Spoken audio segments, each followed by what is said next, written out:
Hey guys, welcome back to another video. My name is Emma and you're in for some very entitled people today. I traveled for work for a decade and I had platinum status in my preferred airline and hotel and got to reap the benefits of that quite often. I was in the airline lounge bar at so often waiting on the trusty flight back to my city that I had made friends with the Friday evening bartender. This is how much I was on the road. So one Friday evening we were all stuck. I don't remember at what airport, but probably or if I was coming from somewhere in W. It doesn't really matter. Our flight has been canceled. This is going to cause chaos. People are going to miss connections or be stuck at the airport overnight and are rightfully going to be a bit upset. So the gate agents expect a certain amount of pouting. I'm in line behind this guy for a new boarding pass for whatever crazy layover I'm going to have now. My one rule was that I had to get home tonight. I didn't care if they had to route me back west first. I needed my 2 days at home to recharge before flying out again on Monday. Everyone is sulking when a perky gate agent announces that our flight is back on. They found another available aircraft and we were all going to get to go home tonight, just a few hours late. That was good enough for me, and I'd already been in this line for 15 minutes. So I figured I may as well stay in line and check my upgrade status. Entitled guy in front of me starts absolutely berating the poor gate agent about how his plans were ruined, etc. Yeah, you and everyone else is right. Then he asks about an upgrade and she told him there were no first-class seats available. He then got even angrier and started yelling at her about now he's delayed and missed an upgrade. I can just hear the tiny violins. She looks like she's on the verge of crying though, and I'm not usually one to step in where it's none of my business. But finally I just stepped to the guy's side and said, "Hey man, try to keep it civil. It's not her fault that we are delayed and she's just trying to help. We're all in this tog." "Excuse me, sir. Do you work for the airline?" "No, I don't, but I'm platinum and I fly every week and want to get home just as bad as Harum. And this is none of your business." The gate agent is done with him now, so she simply tells him to have a nice flight, and he stomps away like a toddler. Now it's my turn. I approach the counter as she smiles big and says very loudly, "Oh look, a seat just opened up in first class and you're first on the upgrade list. Wink, enjoy your flight." I know the guy heard. He pouted until boarding was called, and being upgraded, I got to board first and walk right by him. Then as I was getting situated in my seat, he had to walk by me as he made his slog to the back. I looked him right in the eye and smiled as he passed. I know the exact smile you had on your face. When will people learn that being nice will get you so much further than being a jerk? I remember being on a flight, and the person next to me was bitching at the flight attendant because all of the first-class seats were empty. The attendant was telling them they couldn't change seats, and they were getting aggressive enough to cause me to have a panic attack. But even in that state, I was smiling at her. Guess who got a first-class seat? The guy had a scowl on his face for the rest of the flight. Once I was flying somewhere with my 2 teenage sons, and I had booked 3 seats together, in line at the gate desk, and in front of me were a couple with a baby who had been given seats in 3 different areas. The gate agents were stressing out trying to find them 3 seats together and not getting far. I stepped up and said, "Here, separate the 3 of us and they can take our seats." 2 of our new seats were in first class. Hey guys, let me know in the comments what you think of this story right now. Neither me nor the family involved in this story supports any kind of violence here. This happened about a month ago. I went to look for some Christmas gifts with my sister and her children, both 6 and 8 years old, respectively. She had actually planned to buy them a Nintendo Switch after saving up enough money. We walked into that specific game store where we would get the console, alongside Mario Maker 2. Everything has been going fine with the purchase, and we were just about to make it, until my sister left her purse in the car. She had to quickly leave while asking me to look after my nephews while also telling the clerk to wait until she came back. Sure enough, I stayed with the kids and waited. Then a mildly fat woman appeared out of the blue, and she tried to buy the same Nintendo Switch we had already claimed.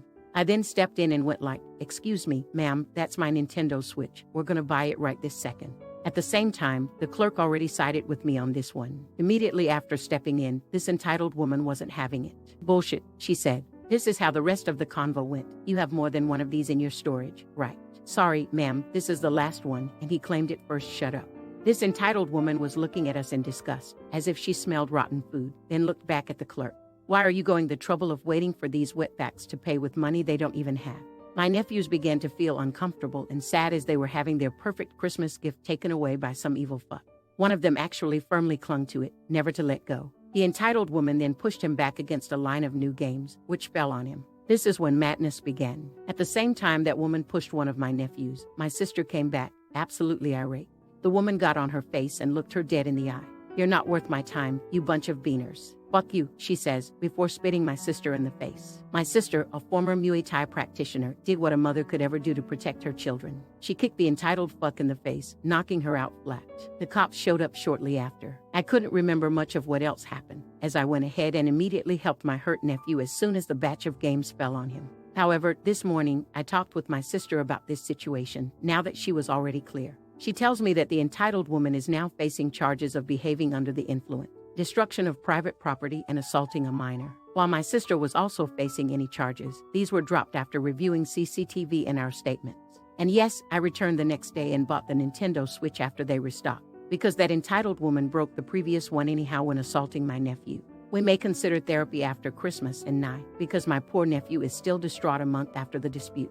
NTI. Imagine going out of your way to not only ruin Christmas for some kids, but to also physically assault one of them in a game store. Outrageously insane. Get the lad some help. The last thing you want is to let what happened fester and grow in his subconscious, where it will take root and turn into who knows what sort of mental health struggle. When my younger son experienced some bullying at school that made him miss some work, the anxiety about catching up turned into a pure dread of going back to school, which in turn turned into agoraphobia so bad he never wanted to leave the house. Hey guys, if you're enjoying the video, don't forget to drop a like. A few years ago, on a different Reddit account, I mentioned that I was in an interracial relationship. A Redditor reached out to me and told me I was a race traitor and unfaithful to my race. I was like, WTF, bro. I looked at his account. It was 6 years old, which told me his username was likely something he used a lot. So I started Googling his username at Gmail, username at Yahoo, etc., and I found a match with Hotmail. A guy by the name of, let's say, Jeff was selling some NFL game tickets and had posted his email. Now, this doesn't necessarily mean it's the same person. However, in the post, he mentioned a city in America and that he was a fan of a particular football team. I went through the Reddit user post history. He posted quite a bit in the respective city subreddit. He mentioned going to NFL games, and in another post, he also said he was born in Canada. So through the ad for the NFL ticket, I figured out his real name. I found his biography on his employer's website. He was a senior level manager, so they had a bio for him. In that bio, they mentioned he was born in Canada, was a fan of said NFL team, and loved living in the city. I also found his LinkedIn page during this time. So I sent him a connect request on LinkedIn, which he accepted. I figured he would because he had 500 plus connections. So here's what we know. His username matches his email handle. He likes the NFL team. He lives in a said city that he posts in said city's subreddit. He was born in Canada. I then found his Facebook page. His Facebook page was public, and he posted what I would describe as semi-racist material. Also, his Reddit page was significantly more racist. Based on the numerous connecting factors, I determined, so I created a report. I included screenshots and links and summarized my findings in that report.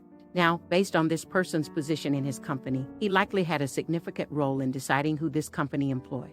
Also, his company clearly stated they were an equal opportunity employer. So I called their HR department, I found the number, and I called them, and I asked them, would you be concerned if a senior level manager in your organization was a proud racist and degraded your equal opportunity employment policies? They were concerned, so I told them I had done an investigation into one of their senior level managers and described he was racist, and I had put together all my evidence and findings in a report and could email it over to them. I emailed them the report a few weeks later. I called to get an update, and I was told they appreciated my report. However, they would have to comment on the status of their decision and make public statements in regard. Basically, thanks for letting us know, but we aren't going to tell you shit.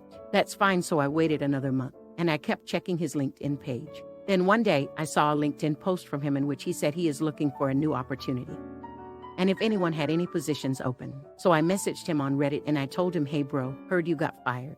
Just want you to know I'm the reason why he threatened to find out who I was, hunt me down, rape my spouse, and strangle me to death. So I reported him to Reddit admins who promptly banned him. Now, he really should have learned his lesson. Because guess what? He didn't connect the dots. He didn't know I could see all his LinkedIn activity. He didn't know who I was. He simply acted in rage. So I put his newest message in his folder and added it to the report. Because you see, I can be an incredibly vindictive motherfucker. I checked his LinkedIn once a week. Good news, he got another job. Bad news, their HR department was also quite easy to get a hold of and discuss their new hires' online racist, threatening behavior. However, let's just say I had a lovely conversation with this HR representative. She was a woman, and based on how she sounded and her name, I suspect she was a woman of color. I'm not sure what happened after this, because a few weeks later his internet history was cleaned up, and his LinkedIn page was deleted. However, this company listed their senior management, which was what his position was. I never saw his name listed. What I suspect happened is after his HR reviewed my evidence, they terminated his employment with them. I would have totally gone after him a third time, but he got smart the second time around. Thanks for watching the video, and if you enjoyed, subscribe for more crazy stories.